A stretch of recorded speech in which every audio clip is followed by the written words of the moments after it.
Há quem doure pílula diante de uma circunstância como essa que aconteceu em Pernambuco no final de semana, mas há quem realmente procure ir a fundo nas questões para poder tentar fazer uma ligação entre a pequena história, né, de um Daniel Campelo, por exemplo, e a grande história que está acontecendo no Brasil.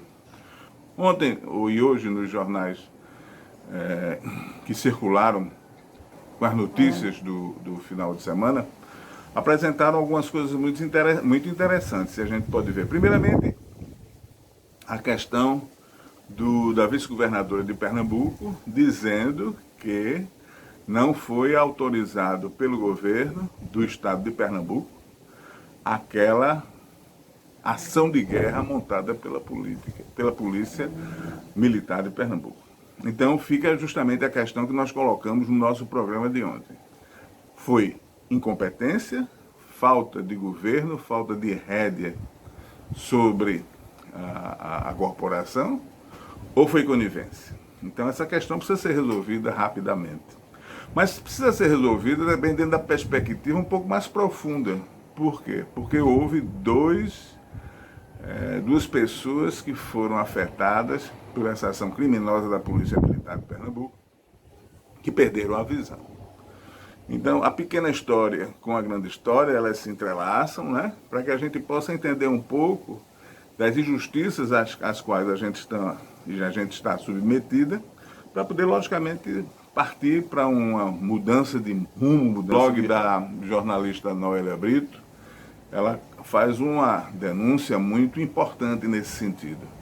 Ela diz que, durante a preparação para aquela ação de guerra da Polícia Militar, pelos meios da Polícia Militar, que os comunistas eles não passariam, eles seriam atacados. E aí a gente volta para a grande história, que foi obra de toda a campanha de Bolsonaro, e tem sido uma ação efetiva, continuada dele, durante o governo dele. Quer dizer, ele cria um inimigo ideológico, ele recria o mito ideológico para poder justamente juntar as forças reacionárias em torno de um mito que não existe, em torno de uma ideia que não existe, mas que a partir disso ele pode garantir a sua estratégia de ação política violenta. A pequena história que a gente viu no sábado, afetando dois cidadãos pernambucanos que perderam a vista, né?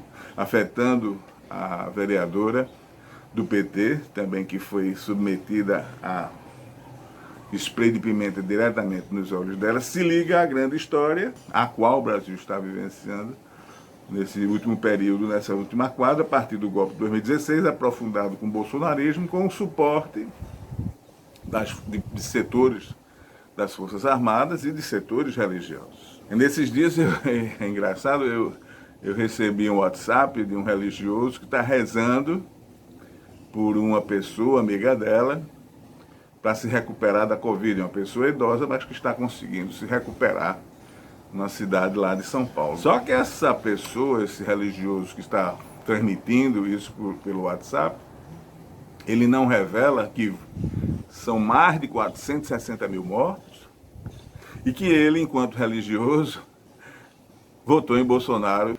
Então é o que a gente tem batido muito dia após dia nos nossos programas. A Covid, ela vem ajudar a esgaçar essas contradições, mas não logicamente para a gente permanecer nas contradições, mas a partir dessas contradições a gente vê, tanto pessoalmente, né, quanto coletivamente, que passos a gente precisa dar para poder corrigir esses erros, essas confusões que foram causadas por conta de uma campanha midiática, de uma guerra semiótica, de uma guerra híbrida que foi desenvolvida no Brasil a partir de 2013. E aí, nesse sentido, é importante perceber a grande história. Por quê? O que foi que aconteceu também no domingo?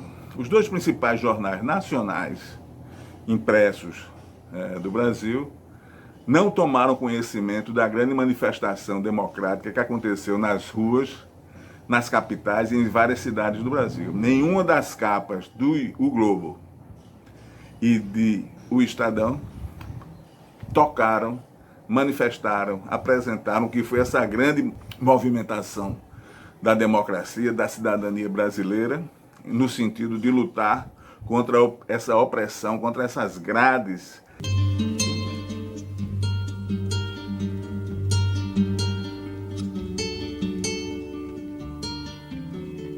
que a gente está sofrendo desde que o bolsonarismo assumiu. Então é importante a gente fazer essa análise, porque o que acontece em Pernambuco, o que aconteceu em Pernambuco, de uma forma isolada, naquelas duas pessoas que perderam a visão, é uma manifestação concreta de um ódio, não apenas localizado naquele grupo, mas um ódio que está sendo disseminado, que foi alimentado pela mídia corporativa, pela mídia hegemônica, e que essa mesma mídia continua a fazer, através de sua omissão, né, uma defesa muito sinuosa desse mesmo bolsonarismo que está no poder, ao não estampar no domingo um grande acontecimento político, um grande fato. Então a gente precisa perceber isso, porque para que a gente não se deixe levar, como se deixou levar no passado, pelas manchetes, pelas notícias, que levaram inclusive ao golpe, à destituição de Dilma, inclusive até a prisão ilegítima e ilegal do presidente Lula.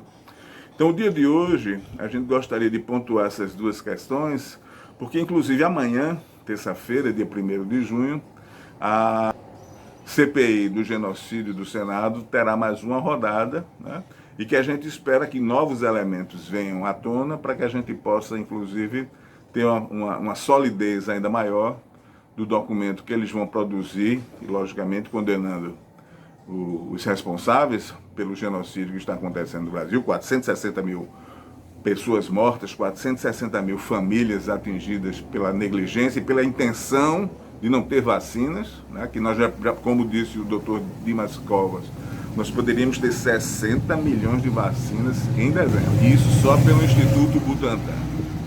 Sem falar naquilo que a Pfizer já havia apresentado em seu depoimento na CPI na segunda semana. Então, uma pequena história que acontece em Pernambuco, localizada no sábado, se une a essa grande história, por exemplo, de um jornal como o Globo e um jornal como o Estadão não documentarem, não darem nenhuma cobertura a um grande fato que aconteceu nesse sábado, inclusive porque se esperava um número muito menor de pessoas na rua e o número excedeu, transbordou de uma primeira manifestação de uma série que irá acontecer, logicamente, em função dessa necessidade de a cidadania brasileira se fazer presente, fazer com que o rumo da democracia brasileira retorne.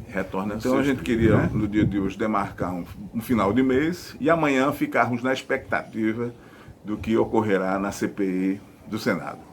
Muito obrigado mais uma vez pela sua participação. Não esqueça de deixar aquele like, aquele gostei no nosso canal para que a gente possa se ampliar. Inclusive vamos para frente porque depende de nós, né, que essa democracia brasileira retorne ao seu rumo, né? Então, muito obrigado por tudo, uma boa semana, um bom início de mês, e aí, à medida que os fatos forem acontecendo, a gente volta aqui a se falar, ok? Até mais. Tchau.